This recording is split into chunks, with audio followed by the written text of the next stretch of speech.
She baked the cake in the dark. Not because the lights were broken. The Valkyrie had made certain every fixture in the holding quarter burned at precisely the regulation lumen output. No more, no less. But because Mara had learned to prefer the dark.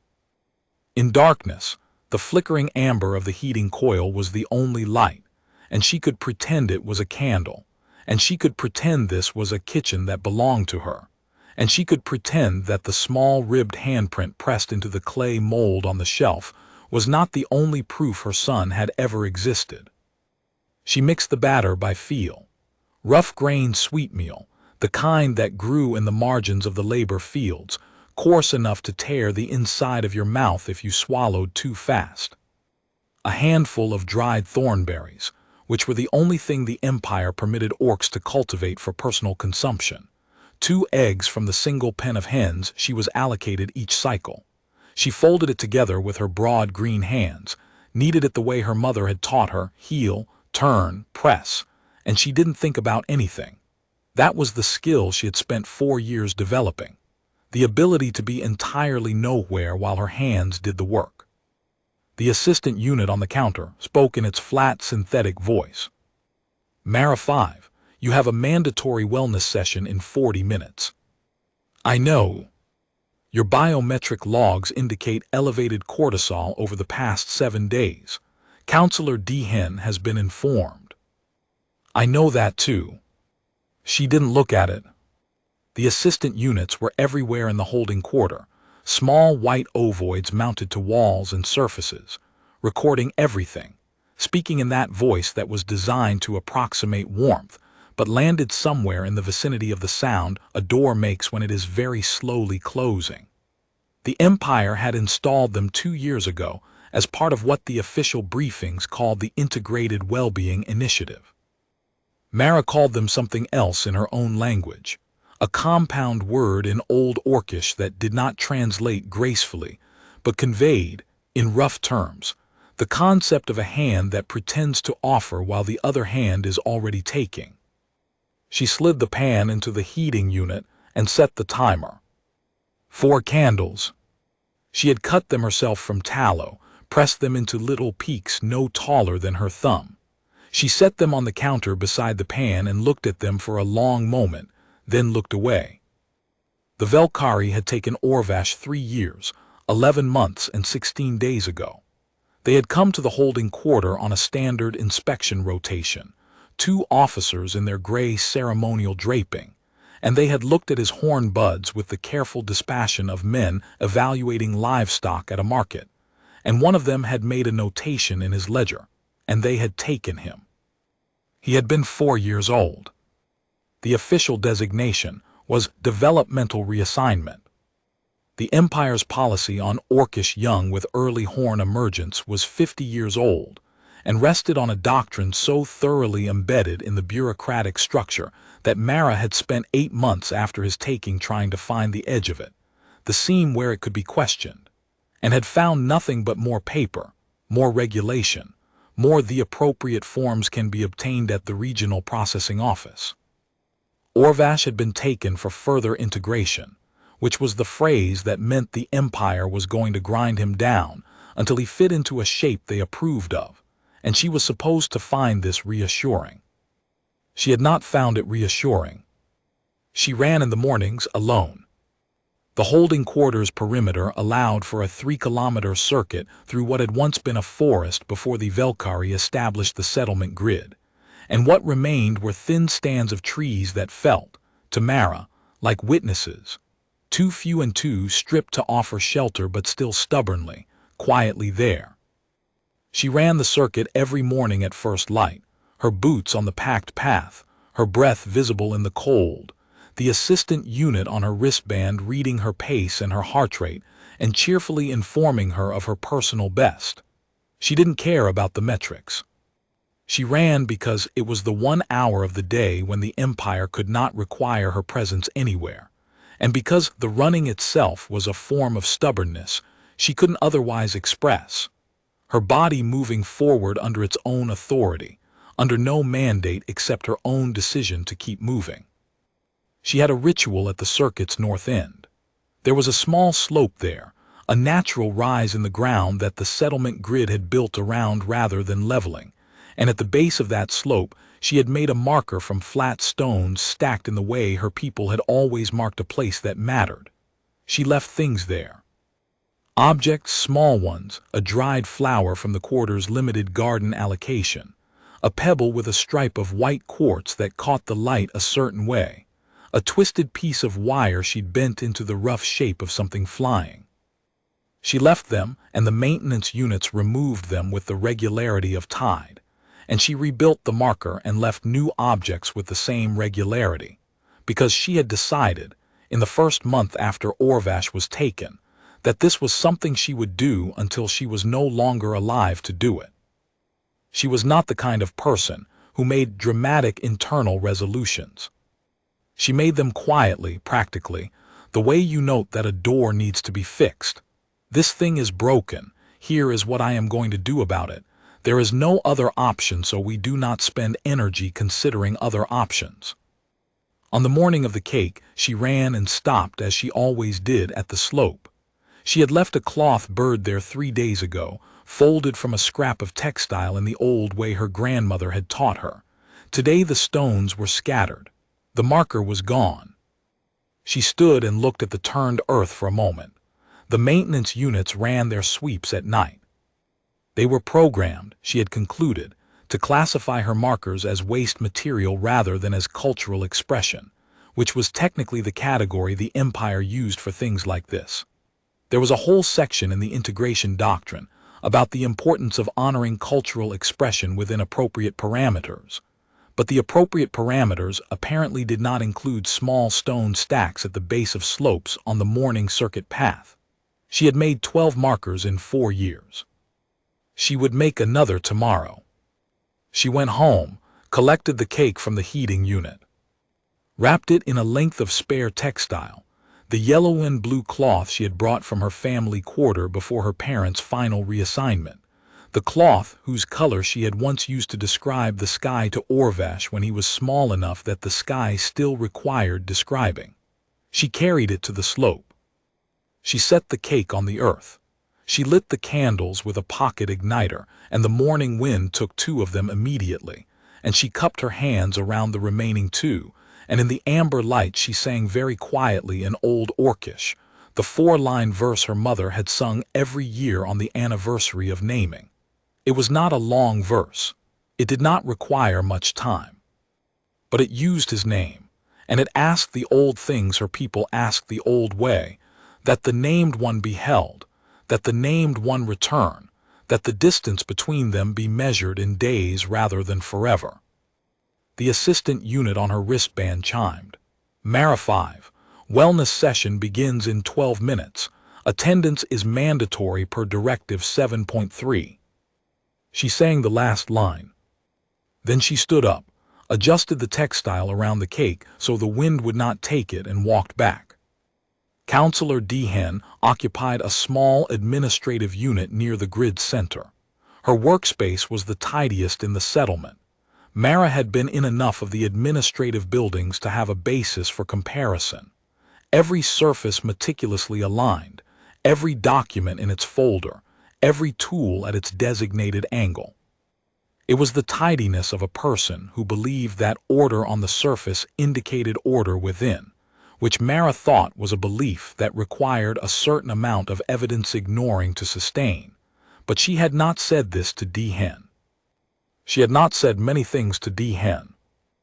Dehen was a Velkari female of middle years, with the gray-banded crest that indicated administrative specialization rather than military function. She sat behind her desk with the particular kind of stillness that Mara had decided was trained, a posture of calm that the counselors were taught to project, the way a mirror is taught to reflect. On the wall to the left she had hung a single large image, a rendering of the Empire's cartography, a sweeping thing showing star systems and transit routes and colony designations in elegant script. It was decorative and also, Mara suspected, a form of reminder, a daily visual communication of scale, of the breadth of the thing she was a small part of of the foolishness of imagining yourself significant within it. She sat down. Dee-Hen opened her ledger. "How are you feeling today, Mara 5?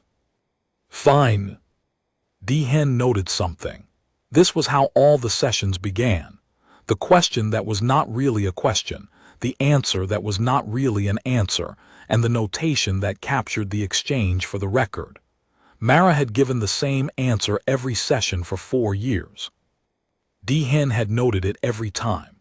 Mara sometimes wondered what the notes actually said, what the cumulative record of 48 sessions of fine looked like from the administrative side, whether anyone ever read them, whether fine was a flag that drew attention or a flag that signaled the absence of immediate concern and allowed the record to be filed and moved past.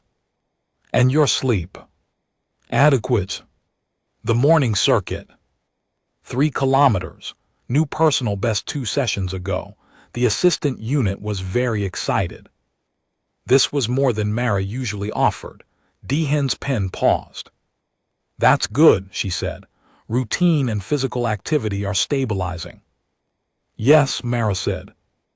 Dee-Hen asked the next question, and the next, working through the standard assessment framework.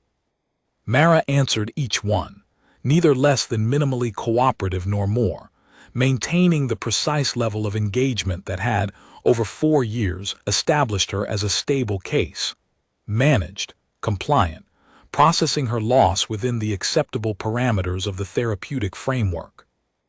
"I want to revisit the voluntary reassignment options," Dee-Hen said eventually. She said this most sessions. "The Agricultural Expansion Corps has an opening in their technical documentation cohort. Given your work on maintenance incident reporting, you'd be well positioned for." "I want to file a parental contact request." Dee-Hen looked at her. "I've filed 17 over 4 years," Mara said. "I understand the processing timeline is managed at the regional hub level, and that individual facility counselors have limited authority over case scheduling. I am filing another one." "Mara," Dee-Hen set down her pen. The gentleness in her voice was the specific kind that arrived when she moved from the assessment protocol into what she seemed to believe was her actual function, the space between the forms where she was a person rather than a process. "I understand how difficult this period is. I want you to know that your son's developmental progress reports, which I review on your behalf. I would like to see those reports. They're not available for direct parental review during the developmental period, but I can tell you that Orvash is doing well, adapting well, showing positive integration markers." Mara recited the phrases from the last 3 sessions back at flat pace. "These are not the same as telling me about my son." Dee-Hen was quiet. "He had a gap in his front teeth," Mara said. "He was distressed about it. He lost the tooth the week before they took him and the new one hadn't come through. I told him it would. I don't know if it has." The room was very still. "I'll file the contact request again," Dee-Hen said finally. "I'll flag it for expedited review." "You said that at the 14th session." "I know." Mara stood up. "Are we done?"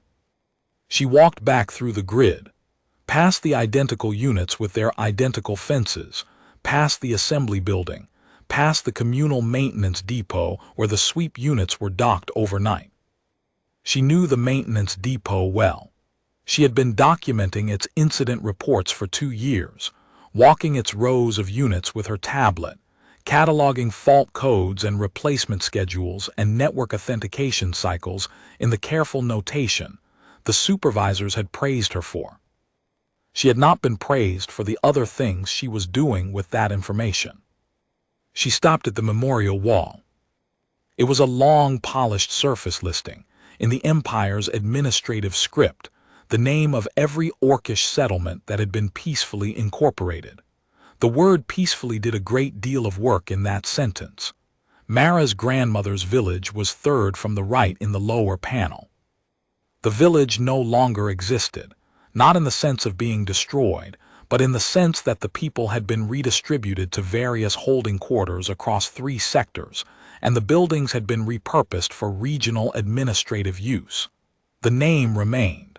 The village did not.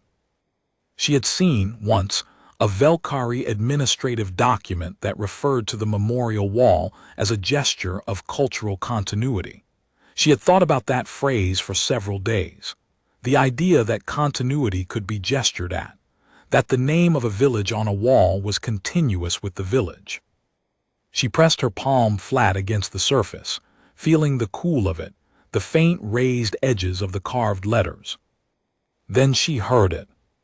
It was a small sound, almost nothing, a click, and then a low hum that her ears caught before her mind categorized it. She turned. One of the maintenance units had stopped at the wall's base and appeared to have malfunctioned. Its chassis was open, a panel swung loose, and a thin ribbon of smoke lifted from the exposed components. The unit was the type she had been documenting for 2 years. A standard sweep unit, Mark IV, the 6th-generation model the Empire had been deploying and holding quarter infrastructure for the past decade. She crouched down. She was not an engineer. She had never been trained in systems work. But she had grown up in a settlement where anything that broke stayed broken, unless the people in the settlement fixed it themselves. And she had spent 38 years watching how things worked in 48 sessions in a counselor's office, memorizing a map on a wall in 2 years, documenting maintenance units, with the careful attention of someone who does not yet know which detail will matter. The unit's internal layout was more sophisticated than anything she had opened before, but the logic of it was familiar in its bones: power, signal, control. The smoke was coming from a corroded relay, a small component, the kind of failure that cascades into larger failures if left alone. Around the relay, she could see the signal routing architecture, and around that she could see the network designation stamped on the internal housing. She had seen that code before, not on a maintenance unit. She had seen it on a requisitions manifest she had been made to sign 3 years ago when the camp's primary communication relay was upgraded. She had signed dozens of those manifests.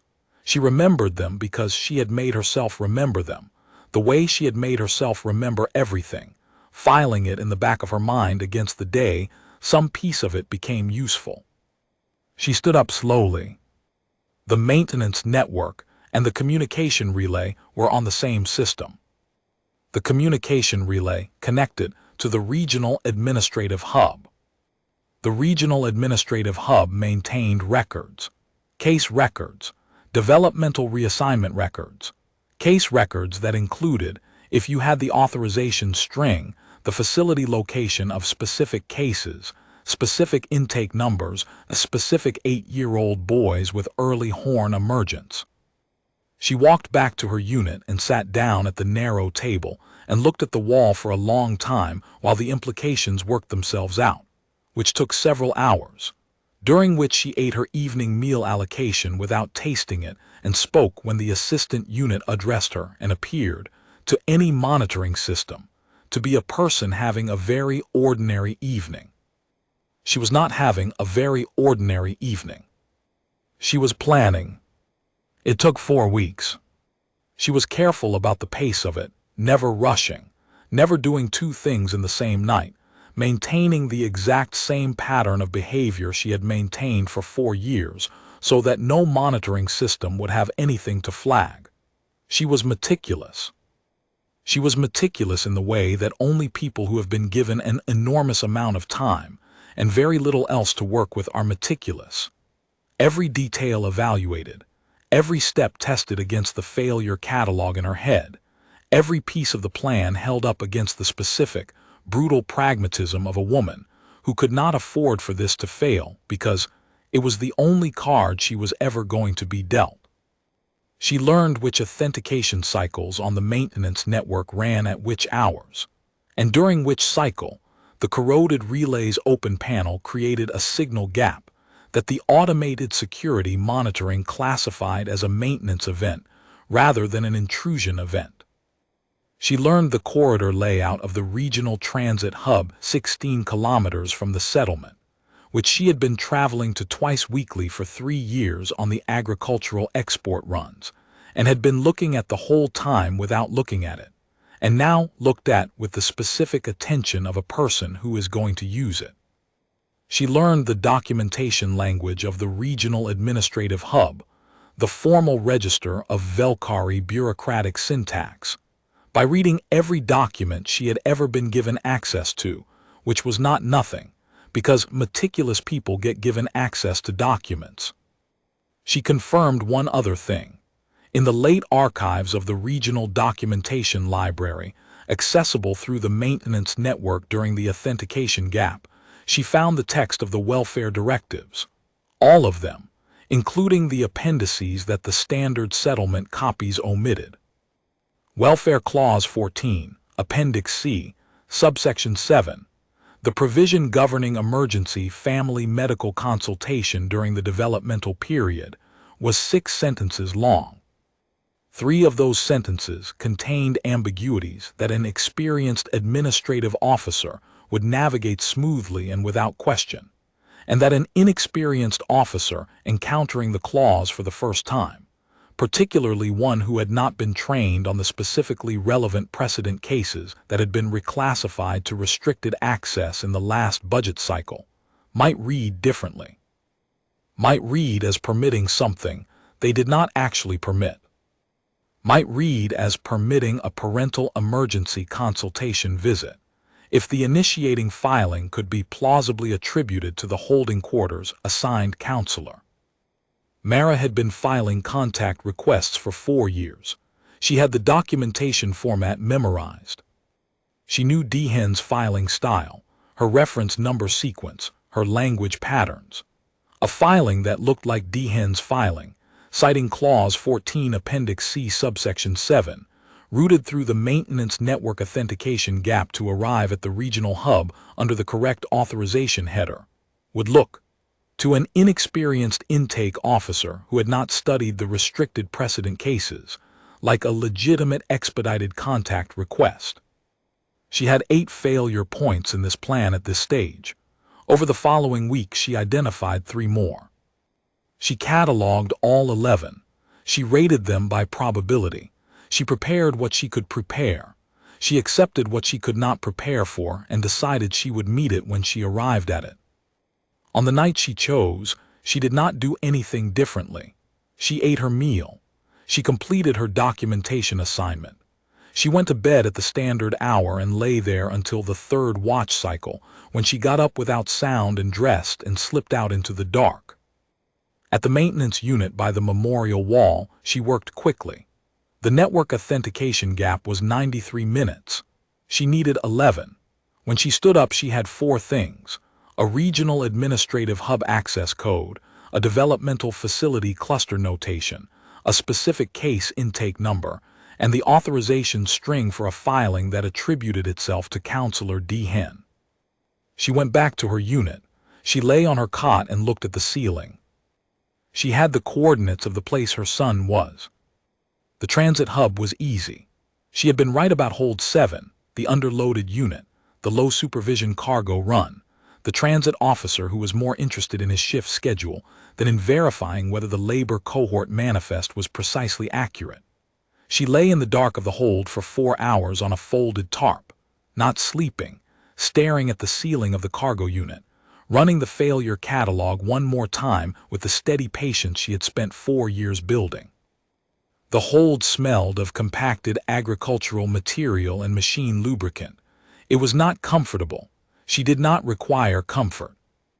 The regional hub was pale stone and clean lines, a Velkari administrative complex, all the architecture of institutional authority, built to communicate permanence and correctness. She had never been inside one. She had seen them in the Empire's official imagery, in the documentation the integration presentations used, rendered in the careful aesthetic of an empire that took its own visual language seriously. In person, it was less impressive than the renderings and more exhausting in a different way. The sheer ordinariness of it, the way enormous systems feel, up close, like a very long series of very ordinary rooms with very ordinary people doing very ordinary things inside them. She approached the intake window with the documentation and the filing and the routing authorization and her own face, which she had made as neutral as she knew how to make it. The intake officer was young, gray-crested, not fully banded, early in her administrative career, probably recently assigned to this post. She took the documentation and ran the case number, looked at the result, ran it again. "This is a current case," the officer said. "The developmental period doesn't conclude for. Emergency family medical consultation is provisioned under Welfare Clause 14, Appendix C, Subsection 7, Mara said. As initiated by Counselor Dehan of Sector 9 Holding Quarter, the case was flagged for expedited review. I understand there may be a secondary routing delay." The officer looked at the filing. She looked at the provision citation. She looked at Mara, and in her expression, Mara read the specific uncertainty of someone encountering language they should know and do not quite know, sitting in the gap between their training and the actual text, weighing the cost of admitting uncertainty against the cost of the error that admitting certainty might produce. "I'll need to route this for secondary review," she said. "It could be several hours." "Of course," Mara said. She sat in the waiting area. She sat very still.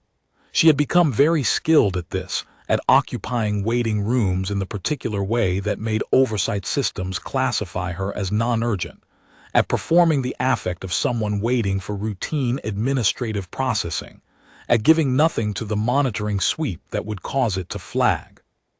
She watched through the window as the Velkari administrative staff moved through their lunch period in the courtyard, and she thought about nothing, because thinking about the 8 remaining failure points would not help them, and thinking about Orvash would make the stillness harder, and she needed the stillness. Her number was called 47 minutes later. The intake officer at the window was different now, older, supervisory banded, with the broader crest marking of someone who had spent decades in this system, and knew its paperwork the way you know the face of a person you have seen every day for 30 years. She looked at Mara's documentation with the expression of someone looking for the thing they already believe is there. She ran the case number, she reviewed the filing. She pulled up the provision citation and read it, actually read it, not just the header, and Mara watched her and said nothing, keeping her face at the exact temperature of calm she required it to be. The supervisor looked up. "The documentation appears to be in order." The words landed quietly. Mara said, "Thank you. You'll be escorted to the consultation zone. 30 minutes. Physical contact limited to brief greeting protocol. No imaging devices." The consultation zone was a pale room with 2 chairs and a low table, and a wall of clear material between them and another pale room on the other side. It communicated, in every line of it, the message that this meeting was permitted and bounded and monitored, and that the permission was not the same as freedom. Mara sat down and put her hands flat on the table and breathed 3 times deliberately, slowly, the way her grandmother had taught her to breathe before a difficult thing. She heard footsteps. He was taller. Of course he was taller, nearly 4 years, 8 years old now, the horn buds fully formed into proper small horns curving back from his temples, his face longer than she remembered, the face of a child becoming the face of someone. He wore the gray institutional uniform. His hair was cut to the standard facility length. He walked with the careful posture of a child who has been watched long enough to know he is always being watched. He sat down. He looked at her.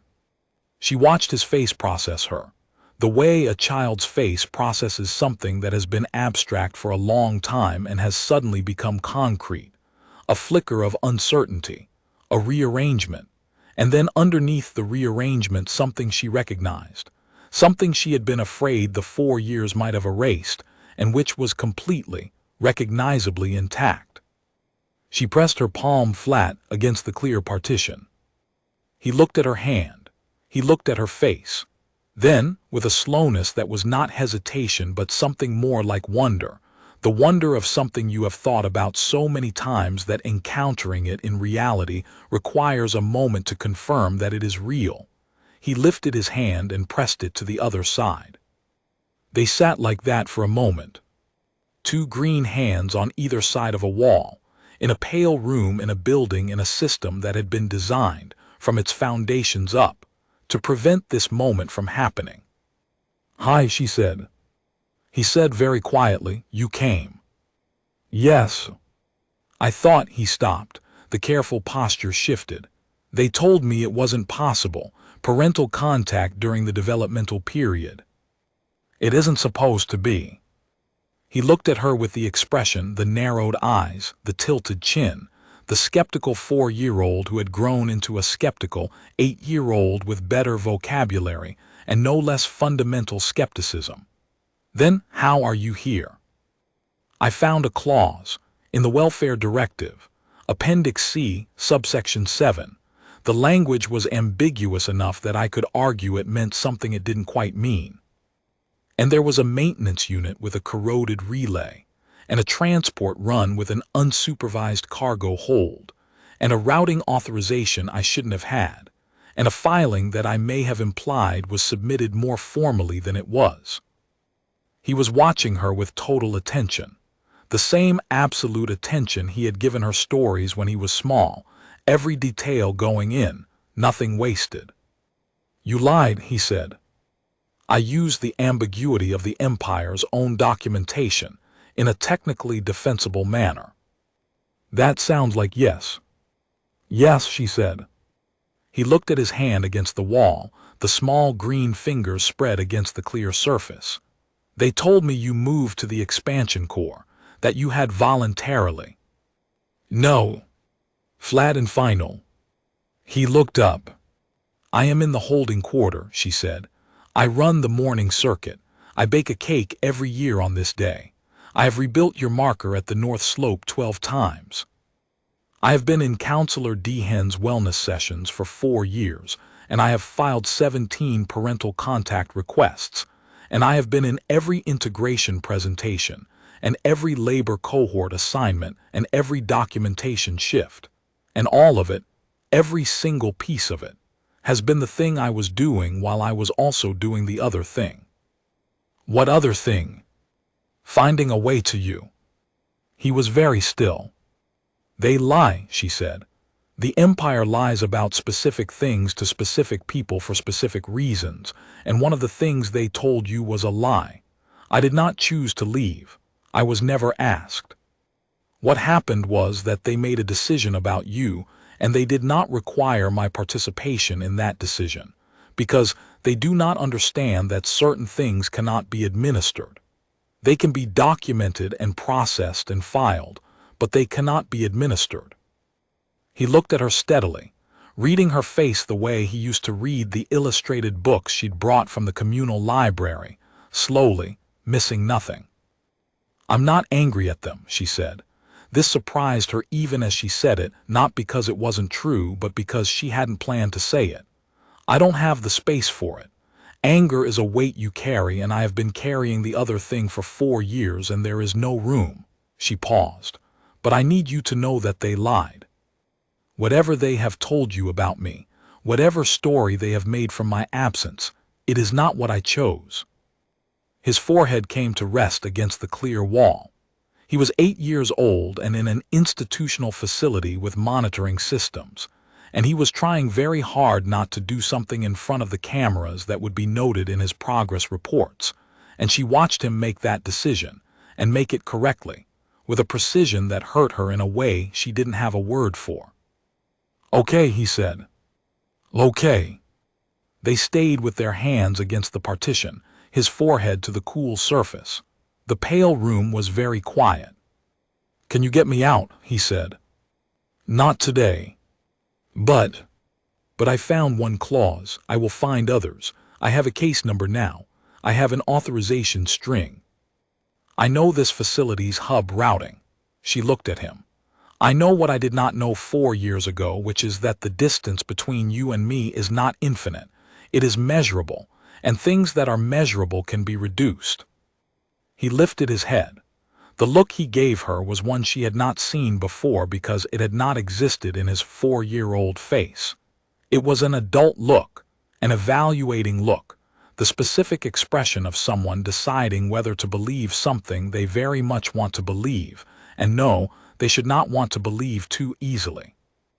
"I have been paying close attention to things here," he said. "They teach us the integration doctrine 3 sessions a week.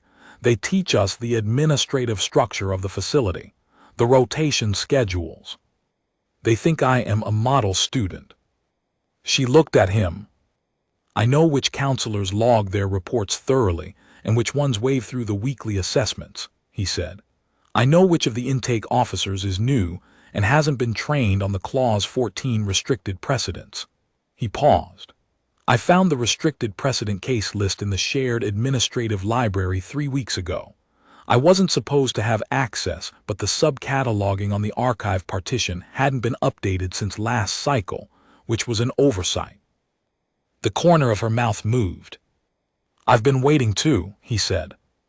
She pressed her palm harder against the partition. He pressed his back. The escort arrived 4 minutes before the window closed, a facility attendant, protocol correct, polite in the specific way that people are polite when they are doing a job that involves limiting other people's joy. Mara stood. Orvash stood on the other side. She reached into her inner coat pocket and removed the yellow and blue cloth. She pressed it against the clear surface. He looked at it. His hand traced the outline of it on the other side, moving slowly, the way you move your hands over something you are trying to memorize by touch. "Kite colors," he said. "I told you about the sky with this cloth." "I remember," he looked up at her. "I remember the beach too, in the early memory. You and me and the kite. I wasn't sure for a long time if it was real." "It was real." I know that now." He pressed his palm flat to the glass. "Come back." "With a better plan," she said. "With a better plan," he agreed. "I can help with the routing. The new counselor hasn't." "Don't do anything until I contact you. Be safe." He tilted his chin. "I'm not afraid." "I know, that's not the same as being safe. Be careful first. You came here with 11 failure points in your plan. And I'm going to come back with 7, and then 4, and then 1. She held her palm against the glass. "The number goes down if you are careful. Do you understand me?" He nodded. And then there in the pale room under the monitoring systems, in front of the escort who was looking at his clipboard with studied inattention, he smiled. It was small and compressed and shaped precisely like hers. It was the most himself she had ever seen him look, and it lived in her chest like a coal when they took him back through the door.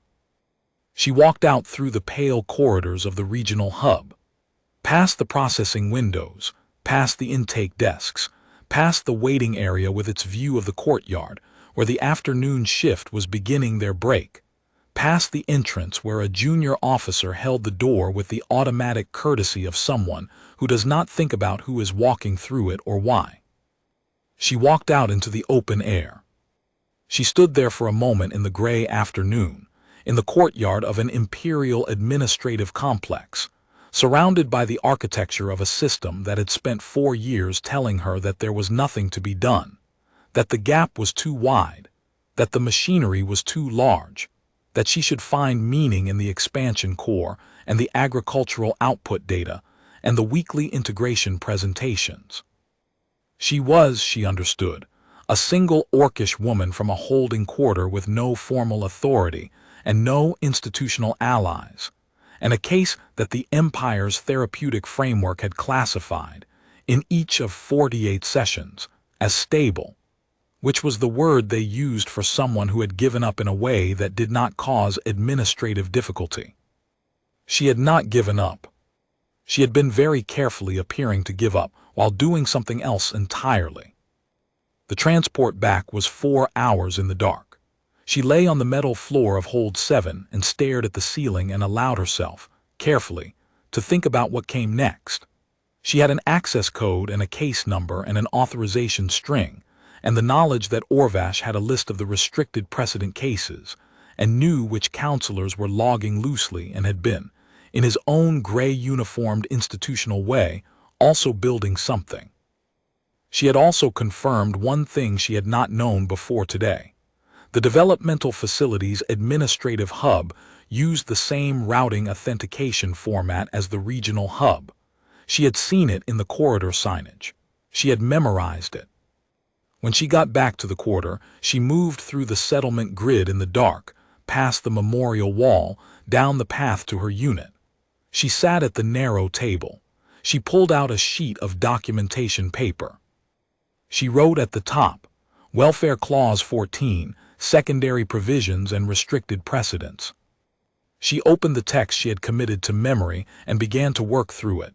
Systematically, the way you work through any problem, identifying the assumptions, locating the gaps, finding the places where the language was doing more work than it could honestly sustain. She was not in a hurry. The Empire's administrative systems were built by people who had never needed to imagine someone on the inside of them looking for the gaps, not because those people were stupid, but because the Empire had been large and uncontested for long enough that the idea of resistance from within its own infrastructure was not a category of risk anyone had designed against. They had built their systems against force, against organized opposition, against the kinds of challenges that look like challenges. They had not built them against a meticulous grieving mother with 2 years of maintenance documentation experience and 48 sessions worth of memorized cartography, and the specific stubbornness of someone who has been told that something is impossible and has decided that the people saying so have not done the math. She worked until the morning light came through the narrow window. The assistant unit chimed. Mara 5, morning circuit begins in 20 minutes. I know, she said. She did not stop reading. Somewhere in a gray facility whose cluster notation she had memorized, an 8-year-old boy was waking up in an institutional room, putting on a gray uniform, preparing to sit in an integration session with complete and attentive focus, filing everything. He had his mother's attention for detail and his grandmother's stubbornness, and somewhere in the case files of the developmental facility's administrative archive, a piece of information he had accessed in an unupdated subcatalog that the system had not yet noticed was the wrong shape. He was waiting. She was working. The empire, which was very large, moved at the pace of empires. That is, glacially, with the absolute confidence of something that has never needed to move faster. Mara worked at a different pace. In the margin of the documentation paper, beside the clause she was annotating, she wrote his name. Below it she drew a kite, rough lines, the kind you draw when you learned it as a child and never needed to get better. Blue and yellow. The colors she had shown him when he was small. The colors she had pressed against a clear wall in a pale room to remind him that she had always been coming. She folded the paper. She put it in the pocket with the cloth. She stood up, she laced her boots, she went out into the morning. The circuit was 3 kilometers. The trees at the boundary were thin and stripped and stubbornly there. The personal assistant on her wristband logged her pace, her heart rate, her current personal best. At the north slope she stopped. The maintenance units had cleared the stones again. She gathered them back. Flat ones from the path's edge, the ones she had been using and losing and replacing for 4 years, familiar now the way a tool becomes familiar in the hand. She stacked them in the old way, 3 and then 2 and then 1, not quickly, not carelessly, the way you build something that is going to be taken and that you intend to rebuild. She stood, she pressed her hand to the topmost stone. I found him, she said, quietly, in Old Orcish. The morning air was cold. The thin trees were there. The assistant unit said nothing because she had not asked it a question. She ran. She filed the next contact request the following afternoon, through official channels, Dehen's signature block and all. She filed it knowing it would take months to be reviewed and longer to be denied, and she filed it anyway because every official request was a timestamp, and timestamps were a kind of evidence, and evidence was a kind of argument, and she was building an argument that had many parts, most of which would not be visible until they were all assembled. She spent the following week reading the restricted precedent cases she had accessed through Orvash's tip about the subcatalog. There were 14 of them. They were not encouraging reading. They documented the cases where Clause 14 consultation provisions had been tested and ruled against, the edge cases, the boundary situations, the attempts that had failed and why they had failed. Each one was a lesson in how not to approach the problem. But each one also told her something the Empire had not intended to tell her. The system had been tested, multiple times, by people with enough legal and administrative knowledge to bring formal challenges. Each of those challenges had failed for specific reasons, a documentation flaw here, an incorrect citation there, a procedural misstep that the Administrative Review Board had used to dismiss the substance of the challenge and never engage with its merit.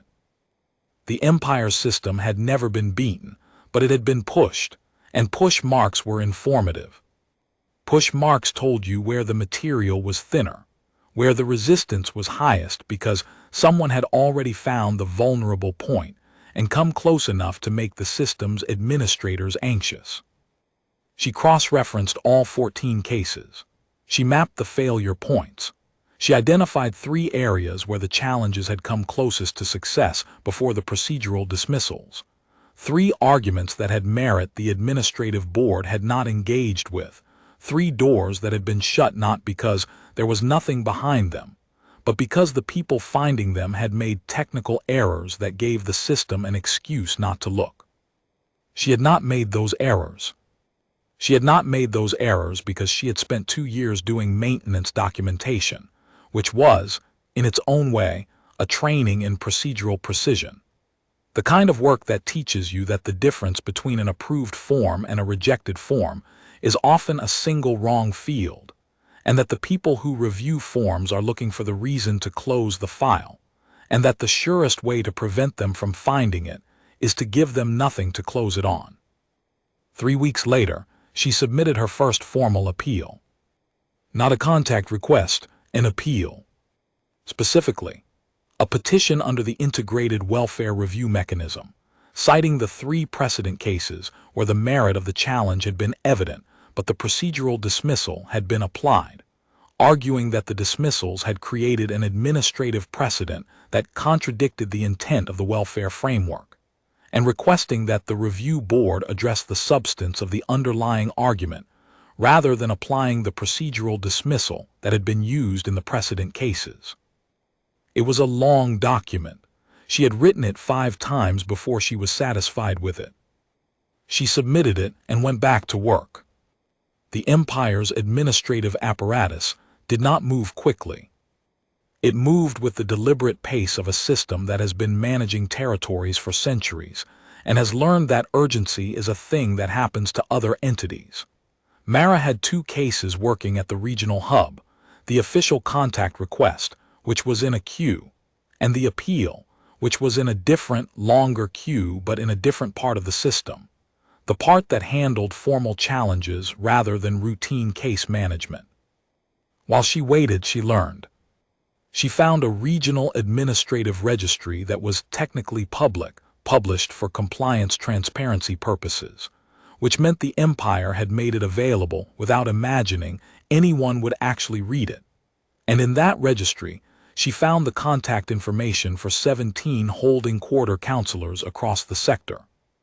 She wrote to 6 of them, using the same precise administrative register she had developed, asking carefully framed questions about their experience with Clause 14 applications.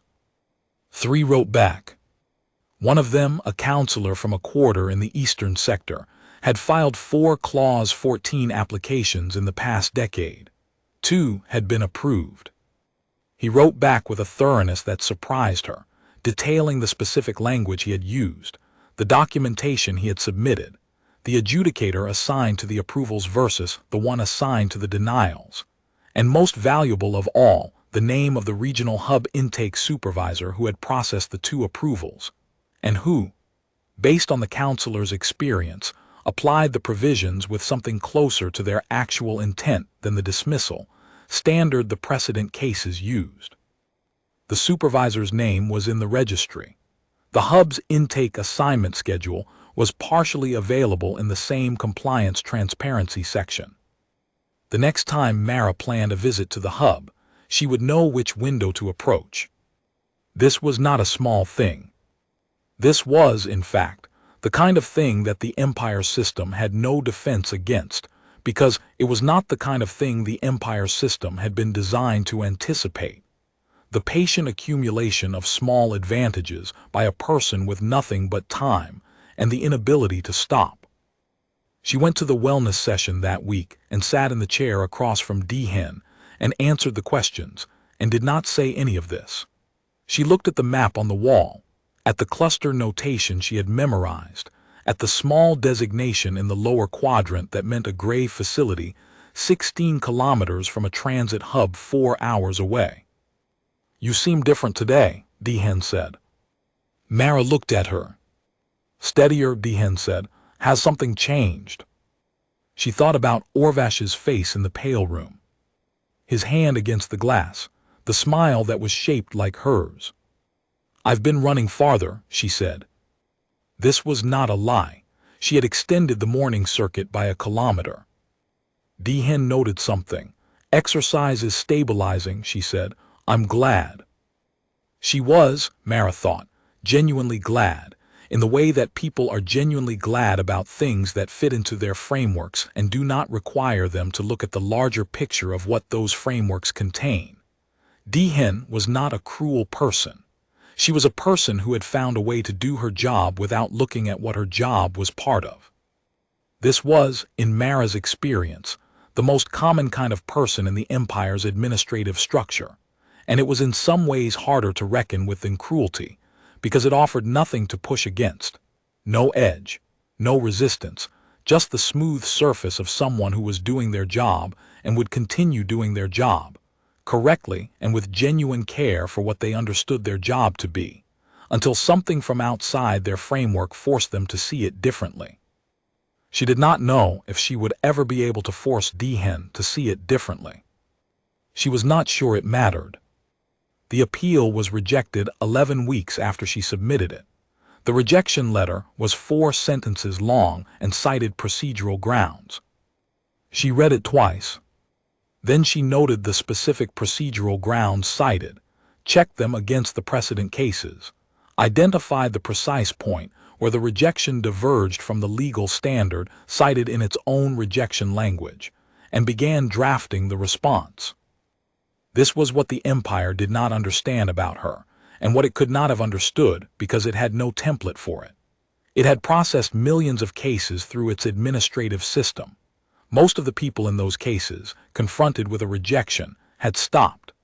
They had stopped because stopping was the reasonable response to a system that was designed to make continuing feel impossible, and because most people, when they believe something is impossible, will not continue to do it.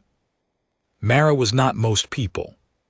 She was not most people not because she was braver or stronger or more exceptional, but because she had a very specific relationship with the word impossible. She had heard it applied to the idea of seeing her son again for 4 years, and she had spent those 4 years demonstrating to herself, in incremental detail, that the people saying it had not done the math. The system was not impossible. It was merely very, very difficult, which was a different category. A category in which effort and precision and the willingness to keep going were relevant inputs, rather than a category in which effort and precision and the willingness to keep going were irrelevant because the outcome was fixed. The appeal response took 3 weeks to write. She submitted it. She went to the morning circuit. She rebuilt the stone marker at the north slope, using 2 new flat stones she had found near the circuit's eastern bend. She stood at the marker and said nothing, and then sang the 4 lines quietly, because it was not the cake anniversary, but she had decided the verse was not only for that day. The assistant unit on her wristband chimed her heart rate. She ran. 7 months after her first visit to the regional hub, she received, via the official correspondence system, a notification that her appeal had been forwarded for substantive review. Not rejected. Forwarded. It was a single-line communication, dry as dust, the kind of language that carried a meaning by containing less than usual rather than more. Someone in the review chain had read her appeal response and had decided, for whatever reason, the legal argument, the procedural precision, the persistence, some combination, that it warranted a step the system did not routinely take. She held the notification for a long time. Then she put it away and went back to work, because forwarded was not approved, and approved was not his hand in hers walking out of a gray building into any kind of open air, and she had learned to be very precise about the distance between a step and the destination. She wrote to the counselor in the eastern sector again. She asked about the supervisor whose name she had. He wrote back. The supervisor had retired in the past cycle, he said, which was not ideal news, but in the same letter he mentioned that the retired supervisor had a successor who had worked under her for several years, and had, by his observation, a similar disposition toward the intent of the welfare provisions rather than their technical applications. She noted the successor's name. She filed a second formal appeal on a parallel track, specifically addressing 3 of the 14 precedent cases, arguing that the procedural dismissals applied in those cases had compounded rather than clarified the administrative standard, and requesting that the review board issue a formal interpretation of the relevant Clause 14 provisions, not a ruling on her specific case, but an interpretive statement on the standard itself. An interpretive statement would not give her her son, but an interpretive statement on the standard, if it moved in the direction she was arguing, would change the landscape every future application operated within, including hers. She was not thinking only about herself. She had never been thinking only about herself. There were 17 children in the developmental reassignment records she had accessed, 17 intake numbers from the sector's holding quarters. She did not know their names. She did not know their parents' names. She knew only the numbers and the dates and the facility notations, and she had been filing all of it since the night she accessed the maintenance network, because information was the thing you gathered against the day you needed it, and she intended to need it. The morning circuit, the stone marker, the cake on the anniversary, the wellness sessions, the documentation shifts, the appeal drafts, the letters to counselors, the archived precedent cases, the supervisor's successor's name, all of it was a braid, and she kept her hands on every strand, heel, turn, press, because that was how you built something that held. She ran the circuit in the dark morning, and the thin trees were there, and the marker stood at the north slope, and somewhere 16 kilometers and 4 hours and 11 failure points away. No, 7. She had reduced it to 7. Her son was learning the administrative structure of his facility with the absolute focused attention of someone preparing to be useful, and she was doing the same from the other side, and between them was not an infinite distance but a measurable one. And she measured it every day. And every day it was a little less. She received the second notification 6 weeks later. It was longer than the first. 3 paragraphs in the formal administrative register citing the review board's assessment of her dual-track appeals. The language was dense and careful, the way language is careful when it is trying to move in a direction while containing, within itself, the appearance of not moving. She read it 4 times. She read the operative paragraph slowly, word by word, the way you read something when you cannot afford to misread it. The review board had issued an interpretive clarification on Welfare Clause 14, Appendix C, subsection 7. The clarification narrowed the procedural dismissal standard. It did not eliminate it, but it narrowed it, requiring that future applications of the dismissal be supported by documented substantive grounds rather than formal citation of the prior precedent cases alone. It was not a victory, it was a fracture. A hairline thing, the kind of crack you find in stone when you have been pressing on the same point for long enough that the stone finally says so. But hairline cracks were where you applied more pressure. She set down the notification. She sat quietly for a moment in the narrow room, her hands flat on the table, the heating coil clicking in the corner. Outside, the settlement grid was running its morning schedule, the labor cohort assembling for the transport run, the assistant units cycling through their first-hour check, the maintenance sweep units moving through their routes. She thought about her grandmother's village, third from the right on the lower panel of the memorial wall. She thought about the name on the wall and the village that no longer existed, and the people redistributed across 3 sectors, and the buildings repurposed. She thought about Orvash's face in the pale room, the smile shaped like hers. She thought about 17 intake numbers. She picked up her pen. She began to write. The letter was addressed to the counselors of 12 holding quarters across the sector. It cited the interpretive clarification. It explained, in precise and careful language, what the clarification meant for the procedural dismissal standard. It outlined the appeal structure she had developed, and the argument she had refined, and the specific documentation format she had found most effective. It named the supervisor's successor, and the registration number under which the recent clarification had been issued. It was 12 pages long. She copied it by hand 12 times, because copying was slower but left no electronic record, and she posted them through the official correspondence system, which she could use without drawing notice, addressed to 12 counselors whose contact information was in the public registry. Some of them would do nothing. Some of them would read it and decide it was too complicated. Some would pass it to their supervisors, and the supervisors would flag it, and it would be filed and forgotten. But some of them, some small number, would read it and recognize what she had found, and would file a formal appeal of their own, and those appeals would join hers in the review system, and the review board that had issued one interpretive clarification might, in time, be pressed to issue another. She was one person in a holding quarter with no formal authority. She was also a person who had found a hairline crack in stone and knew how cracks worked. She folded the 12th copy, addressed it, sealed it. She went outside. She ran the circuit.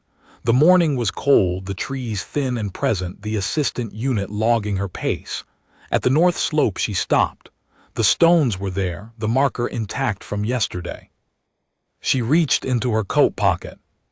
She had brought a small thing, a strip of yellow and blue cloth, cut from the corner of the textile that was now too frayed at one end to fold whole. She placed it between the top 2 stones. She pressed her palm to the stack. "Getting closer," she said, in Old Orcish. The morning air held the words for a moment. Then she ran.